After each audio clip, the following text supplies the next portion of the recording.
출근길 꼭 필요한 뉴스만 담았습니다. 15분이면 충분합니다. CBS 김덕기의 아침 뉴스가 전해드리는 뉴스 쏙쏙.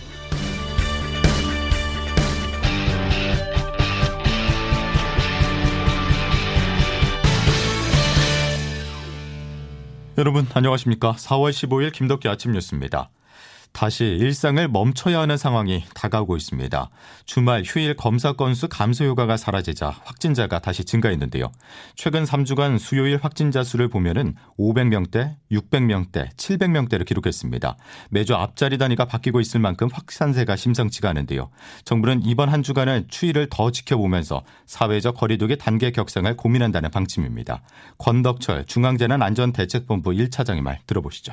방역조치 강화의 노력은 적어도 일주일 후에 그 결과가 나타날 텐데 확진자 수는 이미 700명을 넘어서고 있습니다. 운영시간 제한 강화는 물론 거리두기 단계 상향까지도 고민해야 하는 상황입니다. 자, 이처럼 4차 유행이 초입 단계에 접어들었지만 코로나19 백신 계획은 그야말로 안개 속입니다. 자고 일어나면 백신 관련 악재가 하나씩 터지고 있는데요.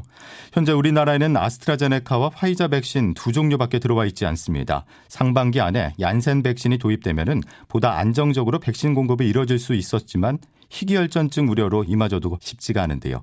하지만 정부는 일단 얀센의 국내 도입 계획에 변경이 없다고 밝혔습니다. 정부의 입장 황영찬 기자가 취재했습니다. 미국에서 얀센 백신을 접종한 뒤 혈전이 발생한 사례가 확인되면서 미 보건당국이 사용 중단을 권고했습니다. 현재까지 미국에선 얀센 백신 약 700만 회분이 접종됐는데 6건의 심각한 혈전이 발견됐고 이 중 1명이 숨졌습니다. 미국 식품의약국은 얀센 백신에서 나타난 혈전 문제가 아스트라제네카 백신과 매우 유사하다고 밝혔습니다. 미국은 혈전 발생 사례를 검토한 뒤 얀센 백신의 접종 여부를 결정할 예정입니다. 우리 정부는 미국의 결정 과정을 예의주시하며 백신의 안전성을 검토하기로 했습니다. 범정부 백신 도입 태스크포스 백영하 총괄팀장입니다. 얀센 백신의 미국 접종 중단 계획과 관련해서 질병관리청과 지속적으로 이 부분에 대해서 모니터링하면서 안전성에 대해서 점검해 나갈 계획입니다. 다만 2분기에 예정된 얀센 백신의 도입은 일단 계획대로 추진할 방침입니다. CBS 뉴스 황영찬입니다. 화이자와 모더나 백신 6억 회분이 있다. 조 바이든 미국 대통령이 얀센 백신이 필요 없다면서 밝힌 말입니다. 어찌 보면 부러우면서도 한편으로는 섬뜩한 말이 아닐 수 없습니다. 전 세계적으로 백신이 부족한 상황에서 미국이 사실상 백신을 싹쓸이했다는 말이 되겠죠. 얀센과 아스트라제네카는 부작용이, 화이자와 모더나는 물량 부족이 우리의 집단 면역 형성에 발목을 잡고 있습니다. 이어서 조태인 기자입니다. 얀센 백신은 평균 예방 효과가 66%로 다른 백신에 비해 효과는 낮지만 2회 접종이 아닌 1회 접종이 가능해 게임 체인저로 기대를 모았던 상황. 또 아스트라제네카 백신을 대체할 후보로도 꼽혔습니다. 그런데 아스트라제네카 백신에 이어 얀센 백신마저 안전성 문제가 제기되면서 우리 정부의 목표였던 11월 집단 면역이 다시 난관에 봉착했습니다. 엎친 데 덮친 격으로 모더나는 7월 말까지 2억 회분을 미국에 공급할 계획이라며 자국 내 공급을 우선하겠다고 밝혔습니다. 모더나는 올 초까지만 해도 5월 한국에 공급하겠다는 계획을 밝혔지만 얀센 백신 접종 중단 등의 여파로 모더나 백신에 대한 미국 내 수요가 급증할 경우 다른 국가에 대한 공급 지연이 나타날 수 있습니다. 또 EU 회원국인 덴마크는 전 세계에서 최초로 아스트라제네카 백신의 접종을 재개하지 않기로 했습니다. 국제사회에서 상대적으로 검증된 화이자나 모더나 등에 대한 수급 경쟁은 더욱 치열해질 것으로 예상됩니다. 정부는 상반기 내 국민 1,200만 명에게 1차 접종을 시행할 계획이었지만 백신 안전성에 대한 불안감에 수급 상황도 불안정해지면서 11월 집단 면역 달성은 사실상 어려울 것이란 전망이 나옵니다. CBS 뉴스 조태임입니다. 다음 소식입니다. 어제 하루 종일 주한 일본 대사관 앞은 시끄러웠습니다. 이른 아침부터 시민들과 단체들은 일본 정부의 방사능 오염수 해양 방출 결정을 규탄했는데요. 전국 지자체들도 비판을 하는 가운데 바다를 삶의 터전으로 삼고 살아가는 어민들이 특히 분노하고 있습니다. CBS 경남방송 이형탁 기자가 어민들의 목소리를 들어봤습니다. 경남 창원시 마산하포구의 원전항. 어민들이 이른 아침부터 조업 준비에 분주한데 얼굴엔 근심이 가득합니다. 일본이 우리 정부와 아무런 협의 없이 후쿠시마 원전 오염수 방류를 결정했기 때문입니다. 어민들은 오염된 바다에서 잡은 수산물을 누가 먹겠냐면서 일본 총리가 먼저 먹어보라며 분노를 쏟아냈습니다. 우리들이 먹어보고 물에 뿌려야지. 일본 국민들이 한국 국민을 지키려 그지 마고 홍합 이런 거 하는 양식하는 사람들 다 먹고 사는 사람이 많은데 전부 다 피해가 크지. 그럼 대한민국 국민은 무시하는 게지. 무시하고. 어민뿐만 아닙니다. 어민들이 잡은 수산물을 파는 상인들도 가뜩이나 어려운 경제 상황에 찬물을 끼얹은 결정이라며 반발했습니다. 화물 때도 걱정이고 이거 정부에서는 가만히 있는 거 같고 우리는 어찌 될지는 모르는데 우리가 전국의 어류 양식 생산량 1위를 차지하고 있는 경남 수산업계는 수산물 안전에 대한 부정적 인식으로 국내 소비가 크게 줄 것으로 우려했습니다. 마산수협 관계자입니다. 판매할 때 일본 제품이라 누가 사겠습니까? 아무도 안 사지. 김경수 경남지사는 절대 용납할 수 없는 인류와 자연에 대한 범죄 행위라고 비판하고 나섰고, 경상남도는 즉각 일본 등 수입산 수산물에 대한 원산지 단속과 방사능 검사를 강화하며 대응에 들어갔습니다. CBS 뉴스 이형탁입니다. 문재인 대통령도 깊은 우려를 신임 일본 대사에게 직접 전했습니다. 한 발 더 나아가 일본의 결정을 막을 수 있도록 국제해양법 재판소에 제소하는 방안도 검토하라고 지시했는데요. 하지만 일본은 우리의 우려를 아는지 모르는지 망언을 쏟아내고 있습니다. 국제부 장성주 기자입니다.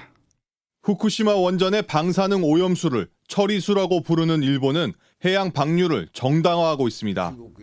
아소다로 부총리는 중국이나 한국이 바다에 방출하는 것보다 농도가 낮으니까 마셔도 별 문제가 없다고 말했습니다. 그러면서 방류를 더 빨리 결정했으면 좋았을 것이라고 아쉬워했습니다. 일본 정부의 대변인인 가토 가스노부 관방장관도 중국과 한국, 대만 등 문제를 제기한 국가를 물고 늘어졌습니다. 전 세계의 원자력 시설에서 국제 기준에 따라 삼중수소가 포함된 방사능 물질을 해양에 배출하고 있다는 주장입니다. 일본 언론들도 이런 정치인들의 주장에 일본 정부의 통계 자료를 더한 뒤 똑같이 되풀이하고 있습니다. 극우 보수 성향의 상케이는 일본 정부 고위 관료가 중국과 한국 따위에는 비판을 듣고 싶지 않다고 말했다고 보도했습니다. 일본 부흥청은 삼중수소의 캐릭터를 만들어 건강에 해가 없다면서 물타기식 홍보를 하고 있습니다. CBS 뉴스 장성주입니다. 16개월 입양아 정인양 사건에 대해서 검찰이 양모에게 법정 최고형인 사형을 구형했습니다. 양모는 잘못을 호소하면서도 살인 혐의는 부인했습니다. 조은정 기자의 보도입니다. 어제 서울 남부지법 형사합의 13부 심리로 열린 정인이 양부모에 대한 결심 공판에서 검찰이 양모인 장모 씨에게 법정 최고형인 사형을 구형했습니다. 학대 행위를 방관한 양부 안모 씨에게는 징역 7년 6개월을 구형했습니다. 검찰은 장 씨에게 살인의 미필적 고의가 있다고 판단했습니다. 이미 심각한 폭행으로 복부가 손상된 아이의 배를 사망 당일에 또다시 강하게 밟아 치명상을 가했고 이를 방치해 16개월 된 어린아이를 죽음에 이르게 했다는 겁니다. 검찰은 피해 아이가 입양 초기부터 귀찮은 존재가 돼 8개월 동안 집안에서 수시로 방치됐고 어린 몸으로는 감당할 수 없는 수준의 폭행을 당했다며 엄정한 법의 심판을 요구했습니다. 어제 재판에서는 양모가 경찰에 거짓 진술을 한 뒤 남편을 통해 증거가 남아있는지 확인했다는 정황이 메신저 대화 내용에서 확인됐습니다. 장 씨는 남편에게 차량 블랙박스 영상을 확인시킨 뒤 이게 무슨 고생이냐며 짜증을 내는 모습도 보였습니다. 최후 진술에 나선 장 씨는 미안하다면서도 지속해서 아이를 미워하거나 잘못되기를 바란 적은 없다고 말했습니다. 법원은 다음 달 14일 공판을 열어 이들의 형을 선고할 예정입니다. CBS 뉴스 조은정입니다. 교무부장인 아버지가 빼돌린 답안을 보고 시험을 친 혐의로 1심에서 징역 1년 6개월에 집행유예 3년의 선고를 받았던 숙명 여고 쌍둥이 자매들은 어제 열린 항소심 재판에서도 무죄를 주장했습니다. 이들 자매 변호인은 어제 서울중앙지법에서 열린 항소심 첫 공판에서 답안지 유출 증거가 없다면서 무죄를 주장했습니다.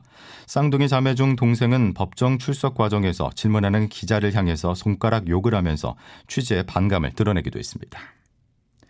더불어민주당이 4.7 재보궐선거 참패 늪에서 벗어나지 못하고 있습니다. 패배의 원인을 조국 사태로 꼽았지만 당원들의 반발이 만만치가 않은데요. 점차 여권에서 큰 영향력을 행사하는 열성 당원들에게 이목이 쏠리면서 민주당의 쇄신 방향도 어디로 흐를지 관심입니다. 보도에 김광일 기자입니다.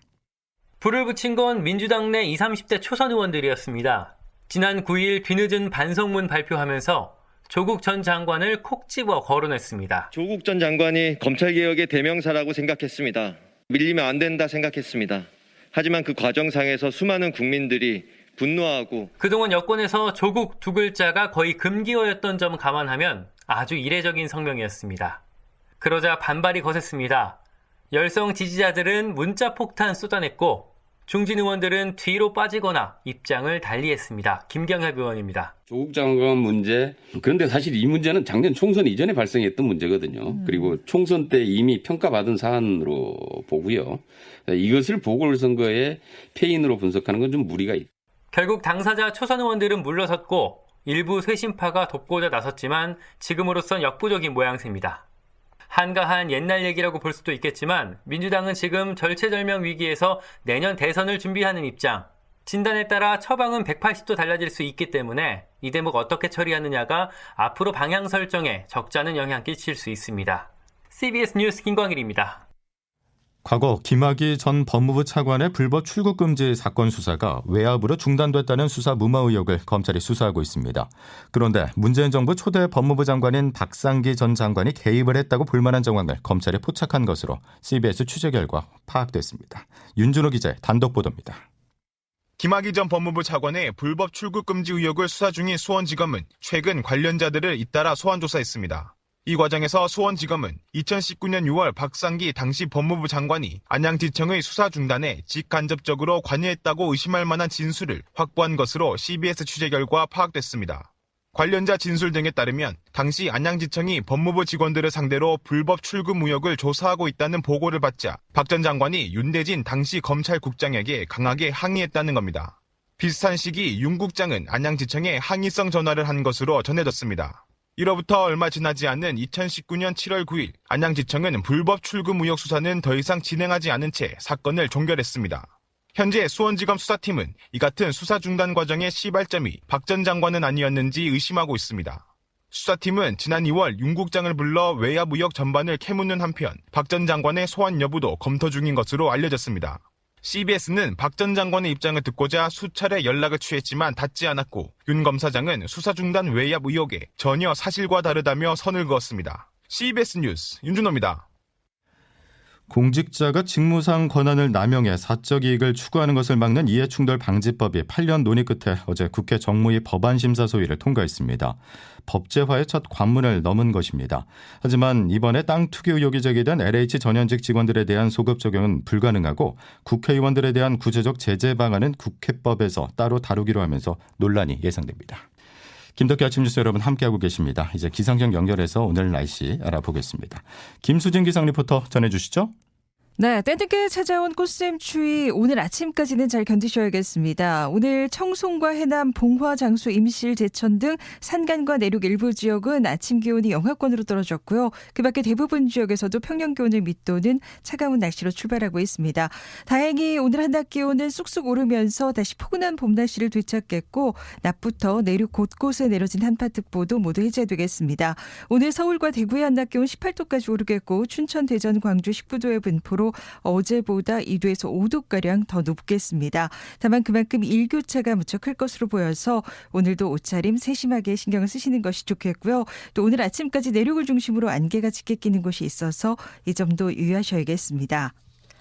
그 밖에는 오늘도 전국이 대체로 맑겠습니다만 낮 동안 가끔 구름만이 끼겠고 내일은 새벽부터 오후 사이 제주와 전남을 제외한 전국 대부분 지역으로 비가 오락가락 이어지겠습니다. 그리고 오늘도 공기질은 계속 좋겠습니다만 내일은 이 비구름들 뒤로 황사가 따라 들어오면서 내일 오후에 대부분 지역에 영향을 줄 가능성이 있기 때문에 이후 발표되는 대기 정보를 꼭 참고하시는 것이 좋겠습니다. 서울 현재 기온 7도, 습도는 81%입니다. 지금까지 날씨였습니다. 김민수 검사를 사칭해 20대 취업준비생을 죽음으로 내몰았던 전화기 속 주인공이 어제 경찰에 붙잡혔습니다. 그런데요, 지난해 전국 단위로 하루 평균 87건, 금액으로는 19억 원가량의 보이스피싱이 매일 발생한다는 사실 알고 계셨습니까? 그만큼 우리 주변의 가장 흔한 범죄가 바로 보이스피싱인데요. 얼굴 없는 김민수 검사는 붙잡혔지만 여전히 다른 이름의 전화가 시민들을 노리고 있습니다. 시민들의 경각심이 필요합니다. 자, 목요일 김덕기 아침 뉴스는 여기까지입니다. 고맙습니다.